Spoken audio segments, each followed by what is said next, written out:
छावा भाग 46.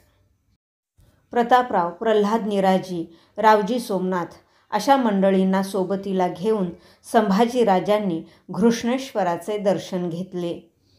मनी घर करून बसलेली वेरूळच्या पहाडी गुंफातील कोरीवलेंनी नजरेखाली घातली. औरंगाबादेच्या दक्षिण वेशीला लागून मराठी सेनेचा तळ पडला होता. डेरे शामियाने उठले होते. रोज संभाजीराजे प्रतापरावांनिशी नगराचा फेरफटका करून येत होते.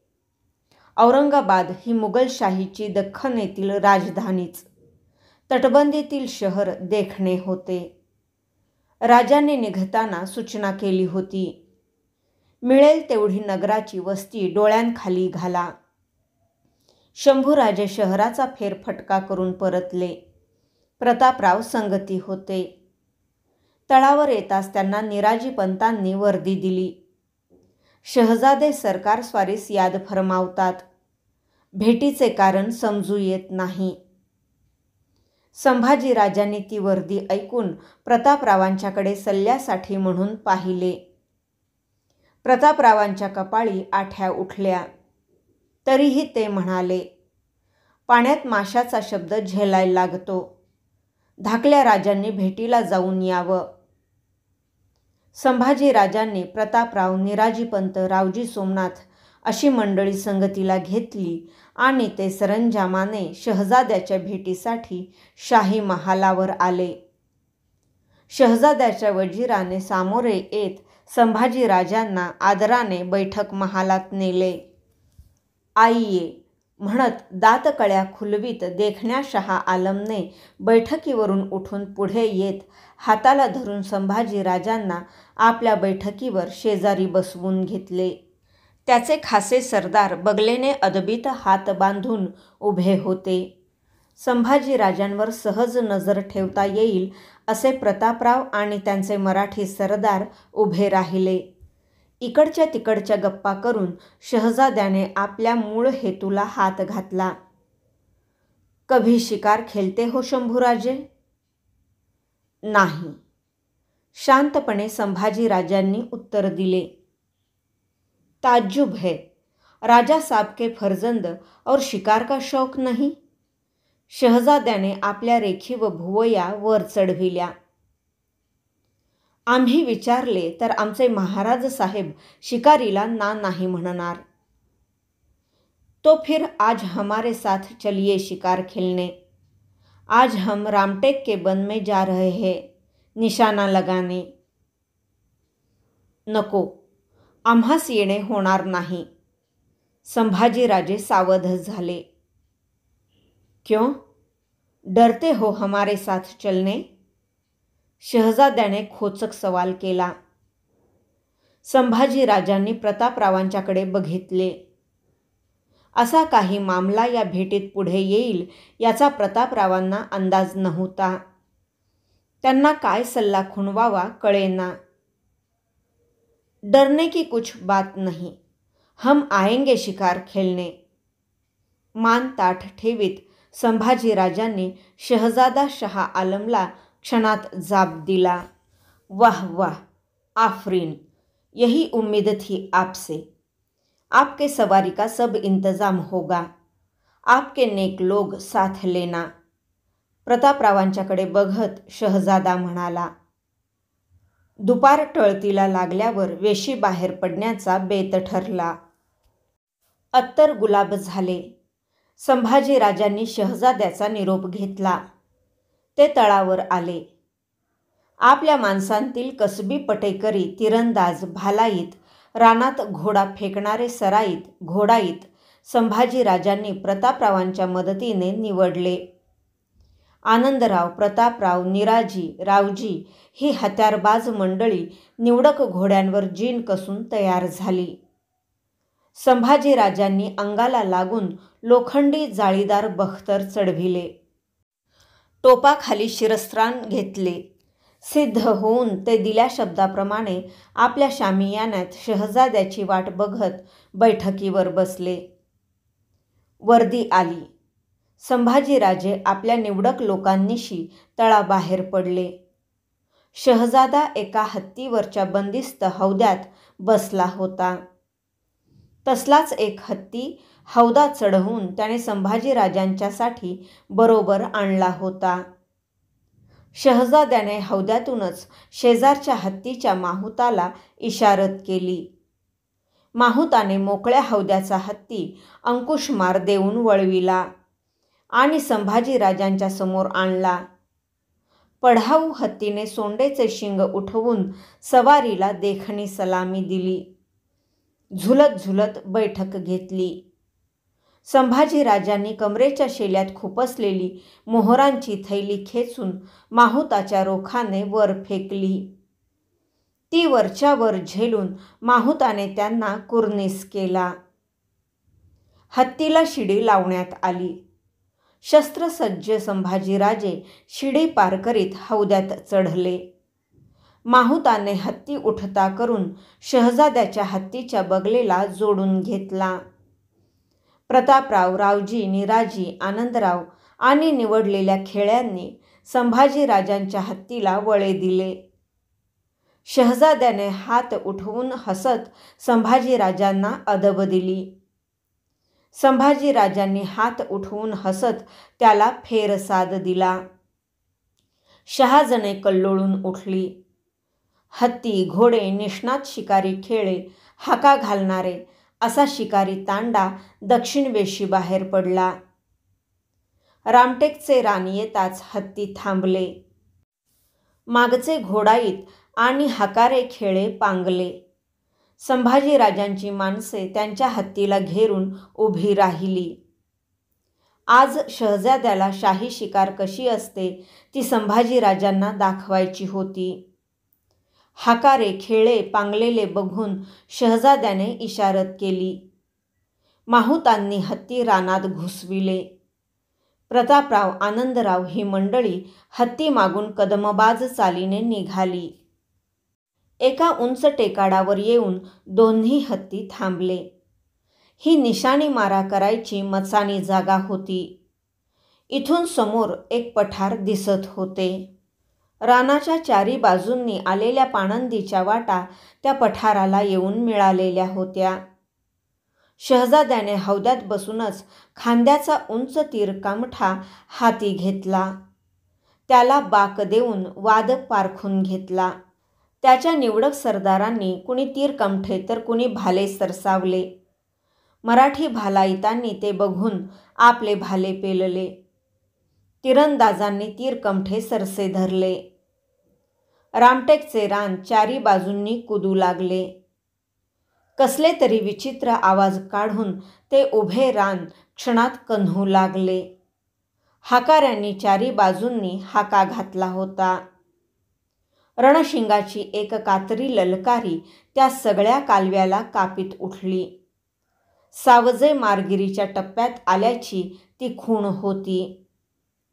नुसता प्रचंड कल्लोळ ऐकू येतो आहे असे काही क्षण गेले आणि पाठोपाठ पठारावर येऊन मिळालेल्या पाणंदीच्या चौबाजूच्या वाटांनी पांढऱ्या, कबऱ्या, बाळ्या अशा प्राणभयाने हंबरडा फोडत चौखुर उड्या टाकणाऱ्या उभवत्या शेपट्यांच्या वनगायींचे कळपच्या कळप पठारात उतरले.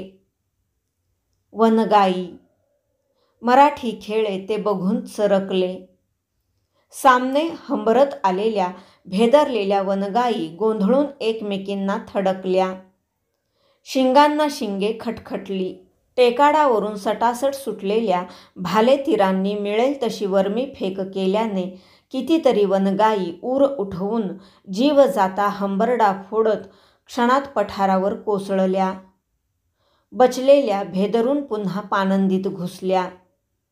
पडलेल्या जाया गायी आचके देत खूर झाडून शांत झाल्या. समोर प्राणांतक हंबरडा फोडणाऱ्या वनगायी बघून आपल्या हौद्यात संभाजीराजे ताडकन वर उठले होते. त्यांच्या हातीचा तीरकमठा गायी बघताच गळून पडला. खूर झाडत पठारावर पडलेल्या वनगायी बघताना त्यांचा अस्वस्थ हात सरसरत कवड्यांच्या माळेवरून नुसता फिरत राहिला. त्यांनी आपले डोळे क्षणभर गच्च मिटून घेतले. कानात गायींचा हंबरडा कसा दाटून बसला. सरलष्कर, ते प्रतापरावांच्या रोखाने केवढ्या तरी मोठ्याने ओरडले. घोडा टाकीत प्रतापराव हत्तीजवळ आले. शहजाद्यांना सांगा, आम्हास हा खेळ पसंत नाही, आम्ही निघतो. आणि त्यांनी माहुताला आज्ञा केली. हाती घुमाव. माहुताने हत्तीचा मोहरा लगबगीने वळविला. प्रतापरावांनी शहजाद्याला शंभूराजांचा निरोप सांगितला. संभाजीराजांच्या परतलेल्या हत्तीला घेर टाकून मराठी घोडाईत तिरंदाज भालाईत चालले. कुणीच काही बोलत नव्हते. संभाजीराजांनी हौद्यातूनच आपल्या तिरंदाजांनी खांद्याला टांगलेल्या भात्या भात्यांवर नजर टाकली. भरले भाते तसेच होते. समोर वनगाई बघून एकाही मराठी शिकार खेळ्याने हत्यार चालविले नव्हते. समाधानाने संभाजीराजांचा चेहरा त्या अवस्थेतही उजळून उठला. त्यांनी बगलेने दौडत्या प्रतापरावांना विचारले, गुजर काका, शिकार करायचीच झाली तर कसली करावी आम्ही? जी धनी, रानसावजाची, रानडुकराची. प्रतापराव हौद्याच्या रोखाने मान उठवीत म्हणाले. हत्ती चालविणाऱ्या बिचाऱ्या शाही माहुताला माहीत नव्हते की आपल्या हत्तीच्या पाठीवर एक मावळी सिंह बसला आहे. तोही आता शिकारच करणार होता, फक्त रानडुकरांचीच. आपले सबनीस म्हणून रावजी सोमनाथ आणि प्रल्हाद निराजी यांना औरंगाबादेत मागे ठेवून राजांचे राजकारण मार्गी लावून संभाजीराजे राजगडी परतले. याच वेळी राजांनी आदिलशाहीशी तह केला. विजापूर दरबाराने राजांना सालीना 3 लाख होनांची खंडणी देण्याचे मान्य केले. स्वराज्याच्या 2 आघाड्या बिनघोर झाल्या, मुघलशाही आणि आदिलशाही. फिरंगाणातील गरीब रयत तर जीवाला कंटाळून गेली होती. तिथे फिरंग्यांनी सक्तीच्या धर्मांतराचा वरवंटा गावागावांवरून फिरवण्याचा सपाटा चालविला होता. विरोध करणाऱ्यांना गाव चौकात आणून उभे जाळण्यात येत होते. शेकडो वर्षांचा गावठाव सोडून निराश्रित त्राता नसलेली रयत कारवार कोकणपट्टीत उतरत होती. देशमुख आणि फिरंगी लोकांचा माज टापांखाली रगडण्यासाठी खुद्द राजे फौजबंदीने कोकणपट्टीत उतरले. त्यांना निरोप दिलेले संभाजीराजे आणि जिजाऊ खासे महालात गिरदीच्या बैठकीवर बसले होते. समोर एका शिसवी चौरंगावर कपाळी आडवे गंधपट्टे घेतलेले केशव पंडित मांड बैठक घेऊन बसले होते. त्यांच्यासमोर लाकडी तिकाटण्याच्या भगव्या बिछायतीवर रामायणाच्या स्कंधाची पोथी होती. त्या पोथीतील एक एक पान पंडित उचलीत होते. स्वच्छ उच्चारात लयीत देववाणीतील श्लोक वाचित होते. वाचल्या श्लोकांचा प्राकृत अर्थ सांगित होते. रावणाचा अंत केलेले प्रभू रामचंद्र अयोध्येत सिंहासनाभिषिक्त झाले. आपल्या वीरांचा भेटवस्तू देऊन त्यांनी गौरव केला. भक्त हनुमंताला त्यांनी स्वकंठातील मोत्याचा हार प्रदान केला. तो घेऊन हनुमंत अयोध्येच्या नगरवेशीजवळ आला. एका उंच वटवृक्षावर चढून त्याने बैठक घेतली. रामप्रभूंनी दिलेल्या मोत्यांच्या हारातील एक एक मोती तो आपल्या सामर्थ्यवान दाढांखाली फोडू लागला. त्यात प्रभू राम आहेत का हे पाहण्यासाठी. एकाही मोत्यात त्याला रामचंद्र दिसेनात. तो विव्हळ झाला. वृक्षाखाली मोत्यांची टरफले पसरली. ऐकल्या कथाभागाने संभाजीराजांच्या मनाची नौका न कळणाऱ्या प्रकाशपात्रावरून सरसर धावू लागली. हर बाबीत राम शोधला पाहिजे. जसे हनुमंताला आपल्या फोडल्या छातीत प्रभू रामचंद्रांचे दर्शन झाले, तसे आम्हास महाराज साहेबांचे होईल. कसला विचार करता? पाठीवर हात फिरवीत जिजाऊ मायेने म्हणाल्या. उत्तरासाठी म्हणून संभाजी राजांनी त्यांच्या रोखाने मान उठविली. एवढ्यात गोमाजी बाबा महालात आले. झुकता मुजरा रुजू ठेवून म्हणाले, "औसाब, कोल्हापूर तर्फेचा पुनाळ गावठाणाचा योक आसामी आलाय. केसरकरांच्या बियाचा. जोत्याजी म्हणत्यात त्याला. माणूस कसबाचा हाय. चाकरीसाठना आऊसाहेबांच्या पायाची भ्याट घ्यायची म्हणतो. पेश करा त्यास." जिजाऊ शांतपणे म्हणाल्या. भरल्या माटाचा आणि मावळी थाटाचा तरणा बांड जोत्याजी आत आला. चांदीच्या कड्यांचे मनगट फरसबंदीकडे नेत त्याने मुजरा घातला. "कोण गाव?" जिजाऊंनी त्याला निरखीत विचारले. "पुनाळजी," जोत्याजी अदबीने उत्तरला. "कोणकोण हत्यारांची चाल येते?" "पट्टा, भाला, बोथाटी, गदका समद्यांची सरकार." "इमान कोण जातीचं?" क्षणभर जोत्याजी घोटाळला. "आऊसाहेबांच्या पायाशी लेकराच्या जातीचं." जोत्याजीच्या जाबाने जिजाऊंचा चेहरा उजळला आणि संभाजीराजे तर उत्तराने खुशदिल होऊन जोत्याजीच्या छातीवरच्या बाराबंदीच्या गाठी मोजू लागले. "गोमाजी, यास फडावर नेऊन बाळाजींची भेटी पाडा. रुजू करून घ्या." जिजाऊ गोमाजींना म्हणाल्या. गोमाजी जोत्याजी मुजरे घालून मागे हटू लागले.